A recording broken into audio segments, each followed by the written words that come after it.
folks, and in the second of two videos today, let's go and have a look, see what I put onto this silver bar bracelet. Let's get to the down view. Okay, so now we're down in the down view.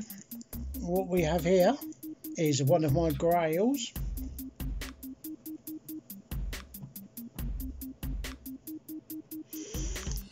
Raketa. This was Raketa Perpetual calendar, Soviet.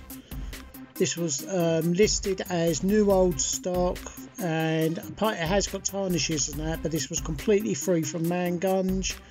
Like, it's got, if you can see at the bottom, it's got like a window with years on it, and at the top there's another window, like if you angle it down there, which has got like days, months, and there's like a conversion table, so it tells you. It's also got day and dates as well to add to all of that. As Soviet watches went, I think this was pretty like advanced.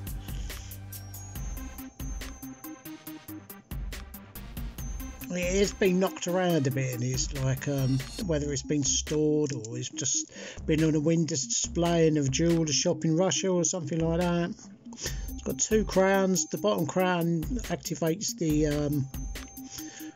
the rotating wheel, and the top crown, it does the time setting, winding, and date setting. And how you do it is you pull the crown to the second position, into this like a time setting position, and then you kind of ping it outwards just a little bit, and it like clicks the date over. Now, this came to me. Now, when I first wore this, it ran beautifully for the first couple of hours, then it stopped, and I got it going again, and it ran beautifully for another hour, and now it has started like it's playing up, and it's a real shame, because I mean, as you can see, like, every so often the second hand falters. It sounds, if you listen, there's something there's something loose in there, so I'm going to have a look in there as well, see what's what. It could be that it's like something that's causing it to like just snag on the balance wheel or something. It is magnetised. It's without, on the smartphone app that I used, like the ambient, I was just waiting for this stupid fuck. I hate these bloody big the app like showed the ambient magnetism from everything around the electrical stuff, and that was 40. I put this onto it and it went up to 47, so that's quite a lot of magnets running in there. At the moment it's running just under a minute slowish. Well, it's about half a minute out, like, if you know what I mean. So it's not a happy little bunny. I reckon that when I do my little magic with the do the dot and dab, like, give the jewels a bit of a clean, and just add a bit of nice like fresh oil to it, I think it'll come back. And there we go. That is a grail. Right. When it gets round to there we go. Look at that. So there is marks and like scuffs and like just basically just not doing anything. I love that. And look how big that is for a Soviet watch. That is actually pretty big, and it's pretty high as well. And now you can see why I kept this bracelet back, because this bracelet just sets it off beautifully. Like, look at the way it like fits into the lines and everything. I think that's amazing. That will do me.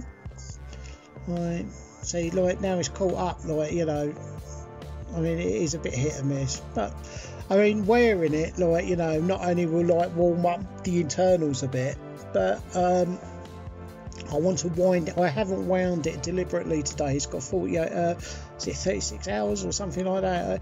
It's got like quite a long wind on it, It's mechanical, it's not automatic. The Orient ones are automatic, but this is a copy, either Orient copied Raketa or Raketa copied Orient, and like, you know,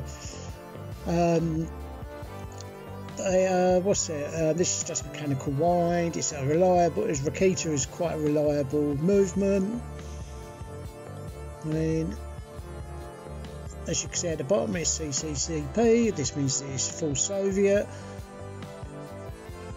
It hasn't got like an English wheel on the day, which doesn't bother me because, like, you know, I can semi-read Russian anyway. But you can see what I mean about how the bracelet is complemented by the watch itself. I mean, you know, it's a nice functional geezer's sort of bloke sort of thing, you know. It looks very, very functional. It's quite an interesting watch to look at. This may be one of the ones that I'm like gearing up like to actually have serviced. I mean, unless of course, Lord, there's somebody out there who fancies a crack at 2 Slava tanks and possibly this. I mean, I don't want Nolasman doing it, like, you know, but I mean somebody who's like, you know, enjoys doing it. They can make a video out of it, you know. I'm not going to stand there and hold my hand out or anything like that. But I am desperate for somebody to do some servicing. Like, you know, I can do the quartz stuff and everything myself, but you know, taking down my eyes have got so bad over the last year. Like, I just cannot like do it without like, you know, like having, I don't know, like a foot long like lenses like welded to my eyeballs. I don't think you'll be seeing any servicing done by me anytime soon unless I can resolve this problem. There we go, look, that's a cracking shot, isn't it? Anyway, let's go to the up view and we'll do some more. A few moments later. So, here's a nice ostentatious last look at it, like, you know, until something else happens with it. I don't know how it looks, just, it's a proper geezer's watch that is. So, as you can see, I've been having a bit of cleaning of house, like, you can see there. My upstairs neighbour gave me a virtually new, he only ever kept it in his spare room. It's a 39-inch plasma TV with remote, fully working. It's hardly had any wear on it at all.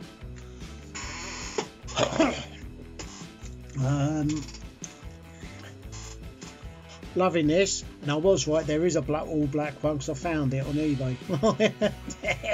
So I'm very pleased with this, you know.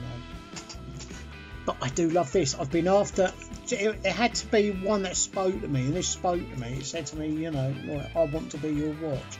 And it is in a bit of trouble. I mean, it's like, you know, it's half a minute out and it's keeping that half a minute out, like. So I'm just going to keep going until it's wound down fully, and then what I'll do then is I'll open the back up. I'm going to, like, you know, get to all the jewels that I can oil up. I might even, like, you know, see if I can get a bit of oil in, you know, into, like, you know, like I'd oil all the gear, like trains up and everything, you know, just take away as much of the resistance as possible. So and then we'll see what happens, like, you know, because I have found with Vostoks especially, like, you know, that's all it really needs. So, you know. Now, I've got the flag up, like, that's a bit of stay up, like, I'm using this stuff called black tack. It's like a blue, you know, you've got blue tack, well, this stuff, black tack, is super, super sticky. And it doesn't, like, you know, lose its stickiness like blue tack does, or, like, you know, other adhesives. So there we go. I'm not going to make this a long one today. I just wanted to show, you know. I mean, yeah, look at that. That's like, you know. Well, I know it's a Soviet watch, but, like, I think anybody would be quite happy to have that on their wrist, wouldn't they? Right. There you go. It's all been happening here. Got for some reason the housing association decided, like, you know, to tell me that they're going to change my front door tomorrow, which is going to be fun, because I've got a kitten that can't go out, so that's going to be really good fun. So I'm going to have to lock him in here, like, with a little tray and food and some drink, like, you know, and I just hope he don't smash the place up. I'm not happy about this. Like, I mean, they should have given me more notice, and they should have given me more notice, because like Shana's not here tonight, she's here tomorrow. You know, I mean, I'm not supposed to have these people turn up, like, you know, because just in case I'll go off and murder them or something, like, you know, because when the PTSD comes along, you know, I get a bit funny up there, like, you know. So I've not been doing much with the repairs. There's not been much that's really turned up. Like, I mean, it's all been, you know, like, you know, it's all quiet on the Western Front, like, you know. I mean, I've done quite a bit of sorting out and everything. I mean, I had to get this telly in. I mean, this telly, right, I tell you what, it weighs heavier than a Reliant engine. It's absolutely, it's got like this really, really heavy base to stop it being knocked over by kids and cats and dogs and stuff like that. Right, and it took me and Shana, and I had most of the way, and I nearly pulled. I could feel the muscle in my left arm actually tearing. You know, it's a bit sore today. I can lift like a whole Vespa up, sort of thing, but like, that thing is bloody heavy. But then what do you want for free? You know, you want jam on it? Like, I don't care. I've got something for free.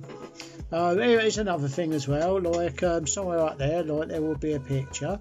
I discovered this bloke through an article in the BBC, and it could very well be. My grandmother used to talk about that there was somebody in the family, you know, like the Watson family in Edinburgh. They went off and had a black kiddie, and I'm just wondering if that's him. You know, because I mean, you know, you look at the eyebrows, shape of the face and everything. I mean, these are classic, like Watson line. I mean, I would love to reach out to Emma Watson, because she again has that, you know, like that classic Watson face look and everything. And I mean, my grandson Mason, like, he looks virtually identical to her, like, you know. So I mean, you know, so if you know Emma Watson, tell them there's a Watson here that would very much like to talk to her about her family heritage, because I do know that Helena Bonham Carter, who related to through the Ogilvy side of things, because I managed to like trace it up to, like, you know, some great ancestor, like, you know, that obviously they had 2 or 3 kids, and like, you know, her family came down from one side and mine came down the other side, and there was another one that one came down the other side, and that was David Cameron's family. Like, you know, I've actually seen myself and my brother and my father, like my grandmother and all that, like on David Cameron's family tree. This is when I was working, I was supervising residential social worker at care home in Bromley, and there was a lady there called Vera Cameron, and she was immensely rich, and she owned this huge mansion and everything else. And Cameron, like David and his wife Samantha, he used to go there because he was trying to get like, you know, like sign things up and agree to things and stuff like that. Now Vera was pretty, like, you know, dementia and everything, like, you know. I mean, I spoke more with his missus than, I mean, he just like looked at me as if I was like a turd under his shoe, like, you know. And then I said to his missus, and I pointed to the family tree that she'd done for Vera on the wall, and I said, that there is me.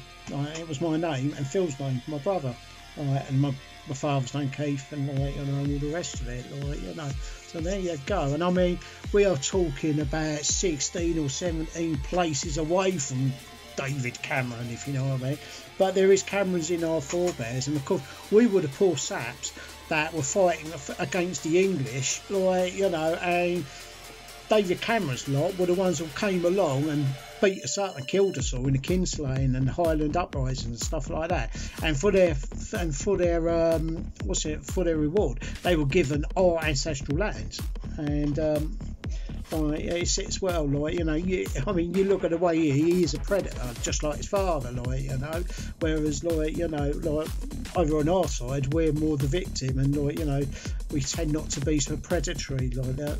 I mean, there's nobody predatory in my family in that respect. Like, you know, we all try and do good. I mean, we got on my father's side, like through his mother and through my grandfather, like, you know, there was all teachers and, you know, people who, they did civic duty.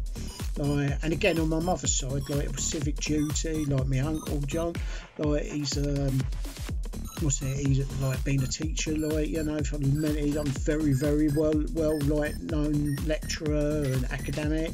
Like, that's my brother. Like, I mean, I've done a bit of teaching in time, like, you know, I mean, that's what we do, like, you know. We're not interested in big mansions and crap like that. I mean, if anybody wants to give me £1 million, then, you know, you go ahead, like, you know, I won't stop you. But I probably wouldn't do anything good with it other than buying something nice, a big old, like, out in the middle of nowhere stuff, like, you know, like with a bar, and that I could like turn into a cat sanctuary or something like that, because that's what I do. You know, I mean, I like to look after animals. I like to look after people that are having a few problems. Like, you know, I would do stuff for homeless people, mentally ill people, and stuff like that. And that's what I do with £1 million.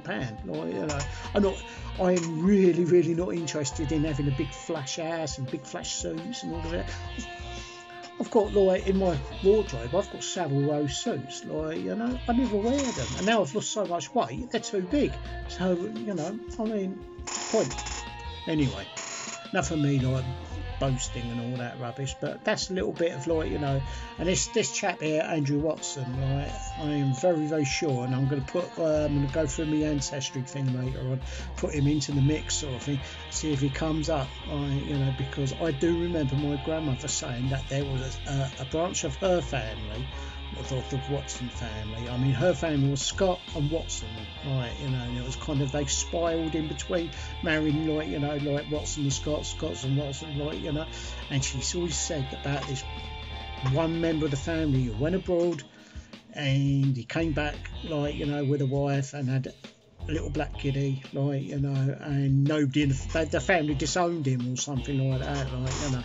And I remember saying to my grandma, like, you know, I said, well, that's a bit unfair, it's a bit mean, isn't it, like, you know. And she was like, oh, well, things were different then, sort of thing, you know. And it was a real shame, because, like, you know, like, he basically, he had most of his father's, like, inheritance taken out of him, like, you know, because people took the piss. There you go. There's a little bit of, you know, something to investigate. Anyway, I'm going to leave that with you. We're going to have another last ostentatious look at the old...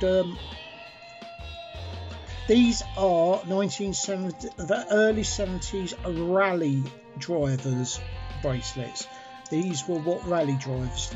See, in the 60s, they were all coals cut out and, you know, made of metal and fixed and that. These were the 1970s rally drivers. The reason there's so many of them around is because they actually made millions of the bloody things, and they bought them because, like, you know, what happened was these were made in 18mm, and watches started getting to 20mm, 22mm, and stuff like that. Oh yeah, and I've harvested this as well from that crappy, like, quartz watch that's just died on me, and I'm not going to repair it, but this is a 22mm expanded bracelet. I think I paid about, what, 40, 50p for the watch, so there we go. I'm going to love that to leave you. Like, do watch the other video, like, about this crappy thing. Trust me on this one, like, this is, like, you know, if it weren't for the fact that, like, it would upset my daughter, like, you know, I'd tie it onto a cable and take it along the A303 for a drag, like, just to see how long it would last, but she would get well upset, and I'm not going to upset her. It's her birthday, it's 26th birthday on, what's it, 23rd, so that's 3 days time. 26 years ago, like, you know, like, I can remember, like, you know, the day that she was born, like, you know, the consultant refused to, like, give me a cesarean, so I grabbed him by the scruff of his and I pulled him over to, like, his desk, and I said, you don't get that baby out of there, I'm going to get your wedding, like, you know. And he said, okay, Mr. Watson, we're going to go and sort it out, I'm going to have to talk to my colleagues and we'll see what we can do. And at 4 o'clock on Thursday afternoon, my daughter, I reached in, she was cesarean, I reached in, I grabbed hold of her, pulled her out, they cut all the cord and everything, I didn't do it, right, you know, and I put her in my arms, right, you know, and I didn't let go of her for the next 2 or 3 hours, right, because she was blue, being cesarean. So they put a thing over me, like, and she didn't cry. She just kept looking at me, like, eyes wide open. Like, you know, she knew what she was. She knew where she was. You know, they made me take my shirt off, like, very carefully while I was holding her, sort of thing. And I took it off, and she was up against my bare skin, and I had this like foil blanket wrapped around me to warm her up. And she changed the night, and then I was able to put her down, put her first nappy on her, like, you know, because they knocked out the missus, like, I had to wait for her to come around before she could try and feed, like, you know, but she refused. She wasn't having any of it. She refused to bond. She refused to do anything. So what can I do? You know, so, you know, me and Shana have been like that since, you know, like, you know, I held her that very first time, you know, so. Oh, excuse me, I've got a very itchy nose for some reason. It seems like I'm going to get a surprise. Anyway, maybe somebody's going to give me £1 million. I'll have some of that. Anyway, there we go. Raketa Perpetual calendar, Soviet, new old stock, which has stopped. Look at that. See, that's what it's doing. It stops. Right.